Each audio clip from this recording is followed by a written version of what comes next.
Hi അവളപ്പോൾ kingdom കണ്ടു.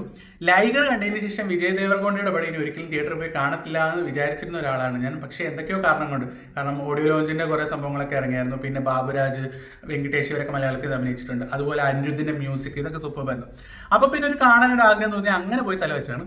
അപ്പോൾ പടത്തെ പറ്റി പറഞ്ഞു കഴിഞ്ഞാൽ നല്ല ഡീസൻ്റ് ആയിട്ട് മേക്ക് ചെയ്ത ഫസ്റ്റ് ഹാഫ് കഴിഞ്ഞപ്പോൾ ഞാൻ വെച്ചു പടം വേറെ ലെവലായി പോകും. കാരണം എല്ലാവരും നല്ല കിള്ളായിട്ട് പെർഫോം ചെയ്തിട്ടുണ്ട്. അതുപോലെ തന്നെ സ്റ്റോറിയൊക്കെ സൂപ്പറായിരുന്നു. നമ്മൾ മൊത്തത്തിൽ ആ കഥയിലോട്ട് ഇങ്ങനെ എൻഗേജ് ചെയ്യിച്ചു. അപ്പോൾ സെക്കൻഡ് ഹാഫ് ഇനി എന്താ വരുന്നതെന്നൊക്കെ പ്രതീക്ഷ ഇരുന്നപ്പോഴത്തേക്കും കൊണ്ട് കളഞ്ഞു. സെക്കൻഡ് ഹാഫ് കംപ്ലീറ്റ് കയ്യിൽ നിന്ന് പോയി.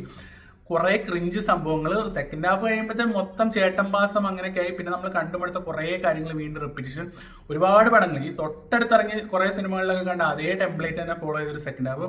ക്ലൈമാക്സ് ഒക്കെ അടുക്കുമ്പോഴത്തേക്കും മൊത്തം അരോചകമായിട്ട് തോന്നി. അങ്ങനെ മൊത്തത്തിൽ ഒരു ആവറേജ് പടം. ഫസ്റ്റ് ഹാഫിന് വേണ്ടി വേണമെങ്കിൽ തിയേറ്ററിൽ പോയി കാണാം. സെക്കൻഡ് ഹാഫ് എനിക്ക് ഒട്ടും ഇഷ്ടപ്പെട്ടില്ല. മൊത്തത്തിലൊരു ആവറേജ് പടം. ഞാൻ ഒരിക്കലും തിയേറ്ററിൽ പോയി കാണാൻ റെക്കമെൻഡ് ചെയ്തില്ല. നിങ്ങൾക്ക് കാണാൻ ആഗ്രഹം ഉണ്ടെങ്കിൽ പോയി കാണാം. വിജയ് ദേവരകൊണ്ട ഫാൻസിന് നിരാശപ്പെടേണ്ടി വരത്തില്ല. അവിടെ ഇവിടെ കുറേ മാസീനൊക്കെ ഉണ്ട്.